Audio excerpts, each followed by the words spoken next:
What's going on, everybody? Welcome back to another episode of the GSD Podcast.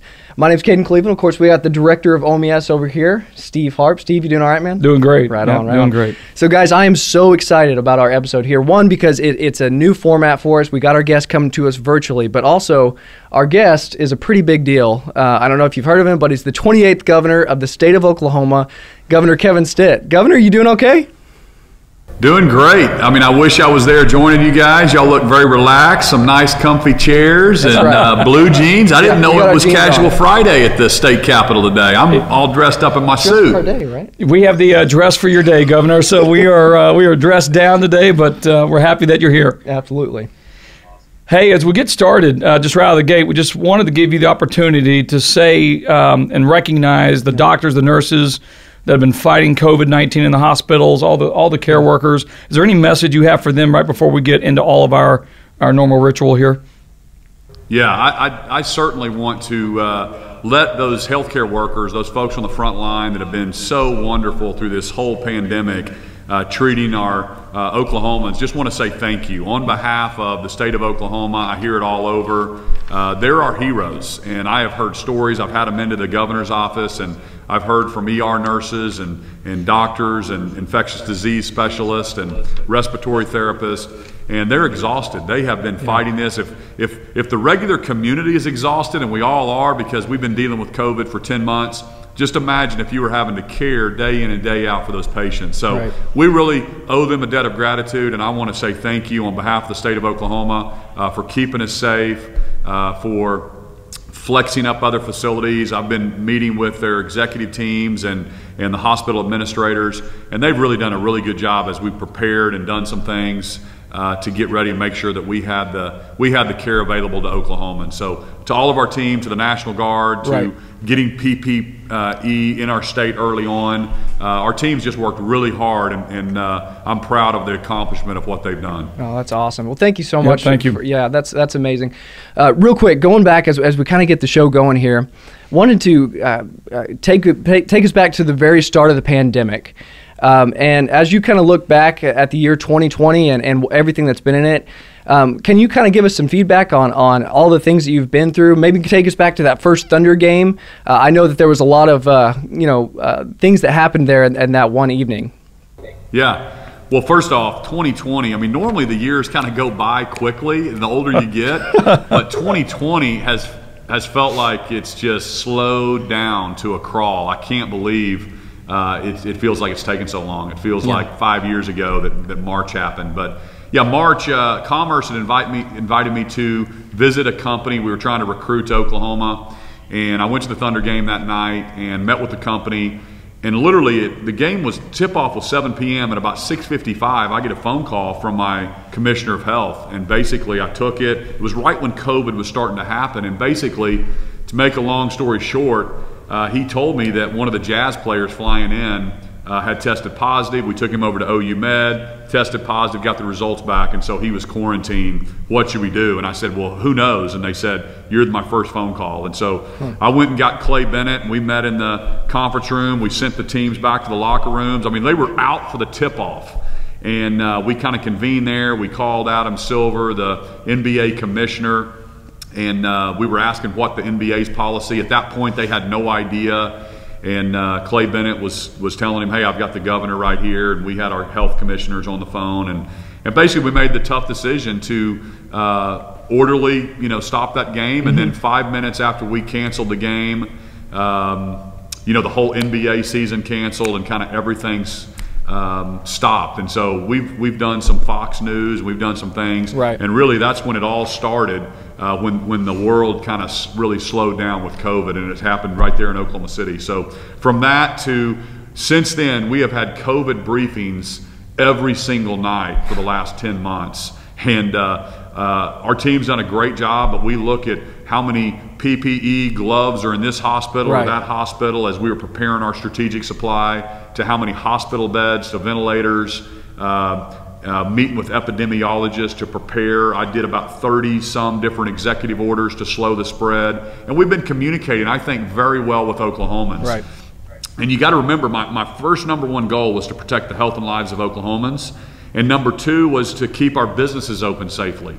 Number 3 is to keep our kids in school. I don't believe you can look at one of those without the other. You have to look at how we are handling this situation, because there's always more than just one aspect or one set of facts you have to deal with. There's other consequences if you do this one action. So businesses open safely are very important. Right. Kids being educated is very important. Obviously, capacity and health in our hospitals is very important, ICU capacity. And I'm very proud of how our team has handled it and the balanced approach that we've led Oklahoma with. Man, that's cool. So, Governor, a lot of firsts in 2020, historically speaking. You were also the first governor in the history of the U.S. to come down with the coronavirus. Talk a little bit about how that affected you. I mean, you got it, you beat it a couple weeks later, but talk about what it was like to lead a state, having coronavirus. Did that impact you at all? Because people forget you're a person like everybody else. Walk us through a little bit of what that experience was like. Yeah, sure. Well, fortunately, because it affects different people different ways. Yeah. There's people that get affected. I've had friends that were in the hospital that were my age, but fortunately, it didn't affect me, and really had no symptoms. Physically, I felt fine. I did lose my sense of taste and smell for a couple weeks. But the hardest part, like anything, was just quarantining from the wife and kids, and so that was a bummer. But with Zoom and technology, never missed a day of work. The team worked me harder because they could just keep me on Zoom calls all day, and so we kept up the briefings, and we're really able to carry out the state business. I just happened to do it virtually as I was quarantined there at the governor's mansion. And but yeah, fortunately we were okay. Took a lot of vitamin D, a lot of vitamin C, zinc, and was getting texts from all over the country, from Secretary Azar, from home remedies to all the things I should be taking in my vitamins. And, nice. And fortunately, never really got sick, so that was great. So was it something like were you able to actually take a breath and actually, since I know he's one of the busiest human beings alive. Well, like so wait a minute. So we had Sarah on, right? True. Sarah came on and she talked about you and her dynamic. She described it as there's high capacity people and then there's people that aren't high capacity. And she said you are definitely high capacity. Yeah, and I've worked with the governor previous, so I've seen it. I guarantee you none of that slowed him down. I mean, matter of fact, I bet his staff was like running crazy trying to keep up with him, even as he had the virus. Yeah. He runs at a tremendous pace. He always has. But you had to stay in one spot, so at least you could rest your legs for at least a little bit, right? I mean, was it looking back on it? Is it something that you feel like has changed and your decision making, just having gone through that experience yourself? Well, I'll tell you this, we're about transparency. So I immediately got online with the state of Oklahoma, told them I was on some Fox national pieces. I said, listen, I'm the first governor to get it. I won't be the last. I don't know exactly how many governors have gotten it since me, but probably half a dozen or more. So we're always going to be transparent with the data. That's what I've told our health department from the very beginning. We want to share that with Oklahoma and let Oklahomans make the best decision to protect their families and their loved ones that they can. But as far as affecting me, it made me sit back and reflect. And number one, realize that we can get a lot done through technology. Before, in the private sector, when I ran my business, I was really about infrastructure and making sure that people were together. Right. And my old company and most companies around the country, definitely here in Oklahoma, just very quickly, everybody went virtual. And we realized that we can still move the needle by working together and doing Zoom calls, et cetera. So that's one thing that I learned from my 2 weeks in quarantine. That's cool. Governor, talk a little bit about what decisions you had to make, your team had to make to help keep small business alive during the pandemic. Yeah, the CARES Act funding came in to the state, and so it was a third stimulus package, and Oklahoma got $1.29 billion into the state. It had some very stringent requirements on how we spent those dollars. First and foremost, they had to be spent on COVID-related expenses and then COVID-related projects to keep the future pandemics from happening, and also to shore up businesses that had lost revenue. So I was really proud of what we did. And a couple examples of that, we gave $250 million to municipalities and cities. Other governors didn't do that. I wanted to get that out to our local counties and cities that were having to pay overtime to their police officers, their fire departments, cleaning. We gave money to school districts to make sure we had special cleaning and PPE to our school teachers. But we also gave $145 million to our small businesses. People that had lost 25% of their revenue or more. I specifically excluded publicly traded companies. Wanted to get it into the hands of small business that employ 1 or 2 or 5 people. And I have had so many people, 9,000 businesses got that money across the state of Oklahoma. And so now we are leading the state in lowest unemployment, or the country in unemployment rankings. And so proud of the fact that we were able to keep our companies in business when other companies have lost, there have been tens of thousands of bankruptcies. We haven't seen that in Oklahoma. That's something I'm really proud of. And you will see that in the budget cycle coming up for this next legislative session. Because we kept open, our budget numbers are so much better than they predicted early on, and that other states are having to face right now, which is going to help our state continue to take a step forward above other states. Yeah. Well, we talk all the time about, and we've talked on the show before, and Steve and I talk offline quite a bit about some of the advantages and some of the progress that the state has made because of COVID-19 and the state workforce going and working remotely, and we're finding some efficiencies in that area.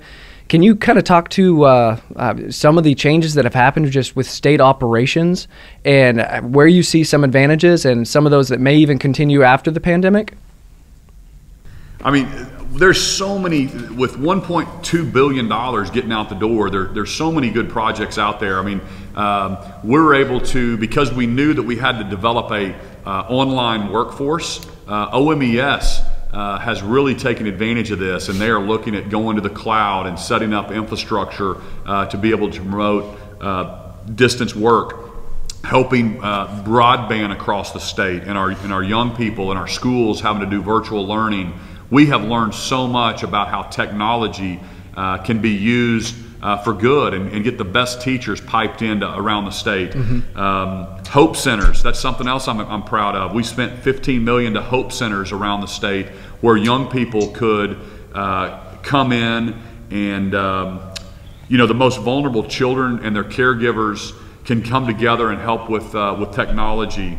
Let's see here, we put $100 million back for unemployment, the unemployment fund, to make sure that it never got depleted. Other states totally ran out of their unemployment fund. They've had to borrow from the federal government, and therefore it's going to put taxpayers in another harmful situation coming out of this pandemic. So just really proud of all the things that we've done. Mobile testing, we set up that across the state to get testing to Oklahomans. I mean, I have 80 test sites still today set up around the state, and I've been very clear. I want every Oklahoman to have access, no matter where they live, to accurate testing very quickly. So we spent money there.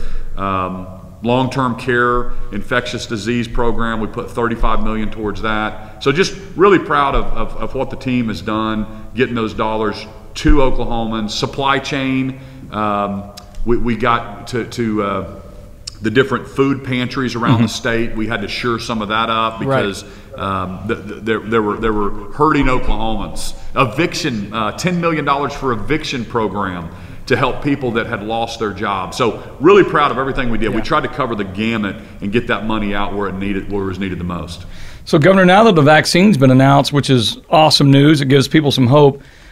There's a strategy around this, right? Which is, who gets it first, and there's been a lot of publicity around that. But talk about kids, because I know you're pretty passionate about this. I know you've been working on this.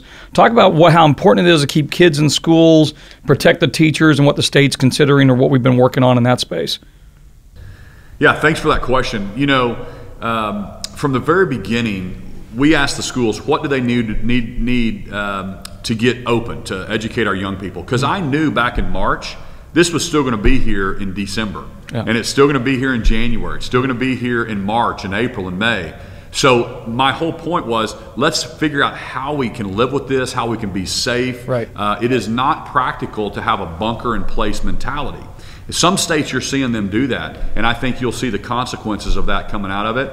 But we want to keep our kids. We want to keep our kids safe, and so from the very beginning, we have focused on protecting our teachers, making sure they have the equipment that they need. With the vaccination, we put an independent study group together to take any politics out of that, and we said, who needs to be on the front lines of getting the vaccination? Who are the prioritizations? And so we had, obviously, the healthcare workers, frontline healthcare workers, first responders, long-term care facilities, the workers in those long-term care facilities, because we know those folks are the most vulnerable to this disease. And it is so important that we move teachers up on the vaccination. We just had a press conference about it yesterday. We moved them up to Tier 2 because it is it's so important. There are so many other consequences that are happening by our kids not being in school. And DHS comes and tells me about it. I have single parents call me at the office and say, Governor, my kids, I have to go to work and my kids are home by themselves. I am worried. They are home by themselves. They are not, we have glitchy internet, or we don't have internet. We don't have technology. I can't afford to have a nanny. How am I supposed to get my kids in school? And so to me, it just breaks my heart that I have 90% of the school districts going, and I have two of the biggest, poorest districts in the state that aren't in-person schools. And I want to advocate for those young people and those kids that don't have an advocate and don't have the wherewithal to go somewhere else. We need to get them in school. And even the CDC has said that kids, the transmission rate is not happening in schools, it's happening in the communities. Right. Kids are safer in school. And so the fact that we've had kids that have been out of school literally since last March, it's a travesty. And that's why I'm pushing so hard to get our kids in school. I mean, I'm hearing horror stories. Kids are, the fail rate is going up. Kids are regressing. Not a first grader that was reading, going into second grade, can't read anymore. All those things are happening, and we need to fix it. Wow. So real quick, I was going to switch gears just real quick. I want to pick your brain a little bit. So I know since the very start of your administration, you've had this ambition to move our state towards a top 10 state. And that's not just a talking point for you. That's a very serious deal that you're pursuing. And I want to talk real quick about how you formulated your team around you, between your cabinet secretaries through your office staff. How are you kind of putting all that together, and how has past leadership experiences kind of been affecting how you've put this team together? Yeah, well, so most Oklahomans know my story. I mean, I was never in politics before. I started my company with $1,000 in a computer and grew it over the next 18 years to 1,400 employees. And I love working with my friends and finding the right talent and putting the right vision and leadership together, and then letting our folks run. And so when I think about running state government, when I decided to run for governor, and Oklahomans, fortunately voted for me, and I ended up winning, I wanted to really bring a little bit of business sense to state government. And so I attracted some business people used to running 500-person organizations, or 700 people, or 1,000, or the state's largest agency has 7,000 employees. These are leadership positions. Right. And so I brought in a lot of folks that actually have been in the private sector, had ran big organizations to run these different state agencies. So proud of that. They're doing a fantastic job, because at the end of the day, this is about getting the right talent in place, putting the right processes, right technology. We want to bring technology to state government. It's a big service organization. And OMES and Steve Harpe has done an amazing job. But people in the future, everybody has a cell phone, and we want to get our services differently than we did 30 years ago or 20 years ago. So we're trying to bring that technology to the state of Oklahoma, and I'm going to continue to push that and make sure that we bring that efficiently and effectively, because it's different today in 2020 than it was in 1907. And so some of the things that we've done for 100 years just don't make sense with the technology advances we have today. So just want to bring some of those ideas. We're going to still have the same services. Right. I just believe we can do it effectively, efficiently, and better than any other state, and that's kind of been my vision. So, Governor, it's given all that we've dealt with in 2020. My perspective, I think we've seen better teamwork in state government than we probably ever have. I mean, There's less barriers, less walls. We work with DHS and a lot of the other agency heads quite a bit. That being said, what do you see coming up? So we have a new legislative session coming. We've got a lot of things to be excited about in terms of because of decisions you and the cabinet have made, the position Oklahoma as we quote unquote come out of the pandemic. But I think people would love to hear what your message of hope is. Like, what are you looking forward to? What do you think is on the horizon for Oklahoma? Well, that's a great question. You know, I think of 2020 as we've been kind of pulled back. We're like a slingshot. We have been pulled back, pulled back, pulled back, pulled back. And I'm telling you, in 21, we're going to take off and we're going to explode forward. So I'm excited about the new year. I believe there's hope in the air. This vaccination, if you think about flattening the curve, I talked to one of the doctors down in Lawton when we went down there, and he said, when you flatten the curve, all you're doing is squishing out when people are going to get this. We just didn't want the spike in our healthcare. Right. So the whole idea was to let it run through and flatten the curve. With the vaccine, this is the first thing that we have that gives us hope that we can get people from actually getting this virus. So that's why we're very optimistic. Our early numbers show that antibodies are around 20 to 25% of the population already have antibodies in the state of Oklahoma. Then you throw the vaccination in, we're going to have 166,000 vaccinations in the state of Oklahoma by the end of this year. And we're optimistic that it's kind of the beginning of the end. And so when we think about Oklahoma, because we've stayed open and we have low unemployment and we didn't shut down like these other states, we don't have the budget problems. We're not going to have the cuts to next year's budget like some of the other states are having to go through right now. Right. So I'm optimistic about that. The other thing, because we've been pro-business and because we've been taking care of the health of Oklahomans, but also understanding that education and keeping our businesses open safely is all part of the strategy, we are seeing companies flood to Oklahoma. We're seeing them leave California out of the droves. Our pipeline and commerce has never been bigger. And that is going to raise the, rising tide raises all boats. And so that's what Oklahomans want. We want more opportunity. We want higher wages. And with more competition and more businesses moving in, that's going to help all of Oklahoma. Yep. And when we get that, it also helps roads and bridges and helps education and helps healthcare. It all flows together when you have more taxpayers coming into the state of Oklahoma. So are we seeing, just kind of jumping off what you mentioned there about businesses coming into Oklahoma, are we seeing a certain industry, in a certain industry that's coming over here and kind of a growth in a certain industry, or is it pretty widespread?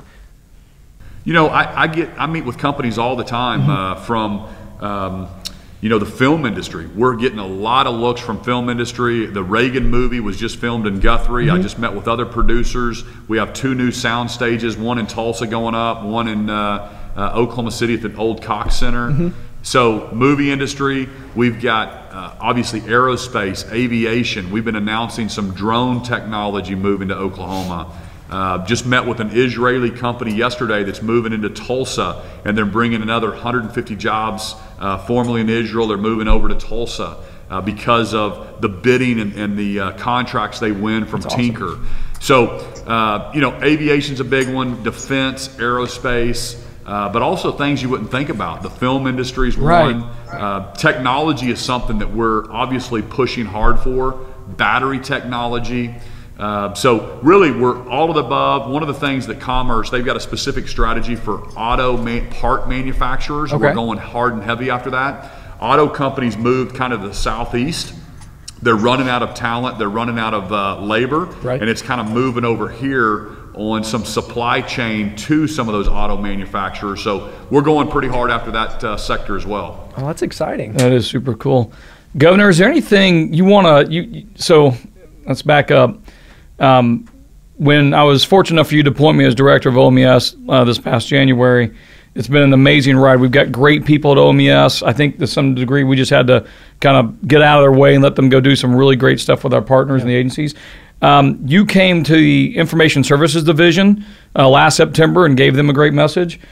Is there anything you'd want to share with OMES, at least of how you view us these days, or what you're hearing about the agency and things that either we need to keep working on, or things that maybe success stories you're hearing about?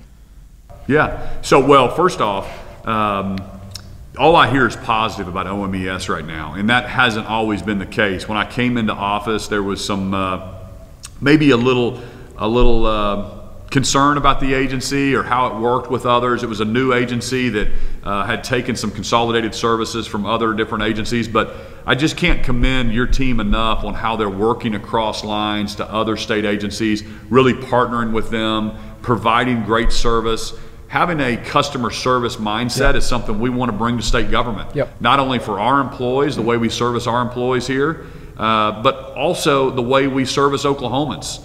And you know, my vision is to be a top 10 state, and it's to improve the lives of all 4 million Oklahomans for the better. And so OMES is a huge part of that, and it really comes down to leadership. So Steve Harpe, I really feel like you are the right guy that brings that culture to that organization, and really building your team up and making sure that they feel validated and they feel we don't micromanage them. We give them the vision. We let them go perform, and we hold them accountable. We expect them to take care of those other state agencies, and that's how we deal with the legislature. I tell the legislature, if there's anything that we can, we're partners, we're team, we're all Oklahomans. This shouldn't be a Democrat or Republican issue. This should be a, hey, how do we run state government more efficiently? And that's where I always tell people, we're Oklahoma. Let's not play Washington, D.C. politics. This is about building roads and bridges. This is about the best technology. It's about the best education and healthcare system.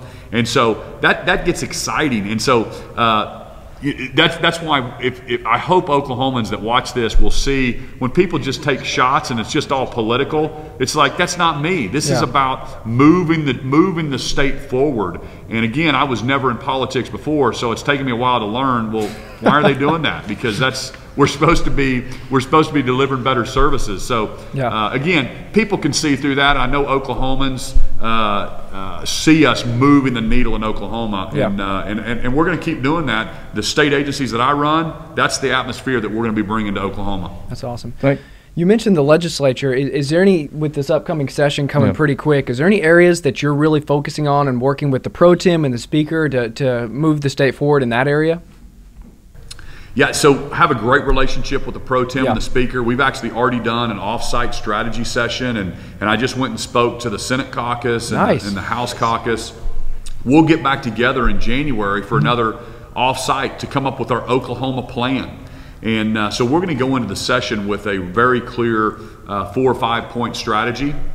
I don't want to roll it out right here. That's fine. Sneak peek of the State of the State presentation or address, but we're really excited about this next session. I think we're going to go in locked arms. I have a bunch of great friends in the House and the Senate, and they're great Oklahomans, and they're doing a great job of representing the state and helping me, and hopefully I'm helping them move our state forward. But it takes a team. We all have to work together. That's awesome. So, Governor, we're running out of time. I just want to take a moment. 2 things, really. First, thank you for your leadership. Thank you for all what you do. I think it's I wish people could be a fly in the wall to follow Kevin Stitt around on a daily basis to see what your experience is and how much energy you put into this job. It is fantastic. It's amazing. And I don't say that because you're the governor. I say that because that's how hard Governor Stitt works every day. The other thing I want to say is there anything you want to tell, anything else that you'd like to impart to Oklahomans or state workers, just, you know, in terms of encouragement, because we still got a ways to go. We do have hope, but obviously there's until the vaccines are more mass produced, until we start seeing a more serious decline in like hospitalizations. What would you say to Oklahomans and state workers about, keeping focus on the 3 W's and making sure that we manage this thing down? Oh, yeah, absolutely. We can't take our foot off the gas. Vaccines coming, but we have to still be vigilant, and we have to continue to social distance, wear our masks, wash our hands. I've been saying that since March, and it's so true. So let's keep that. But as far as the hope is concerned, my hope comes from my faith, and those are things that are really important to me, and I know they're important to a lot of Oklahomans, and so we're going to get through this together. And I know that 2020 has just been a down year, a drag on everybody across the country.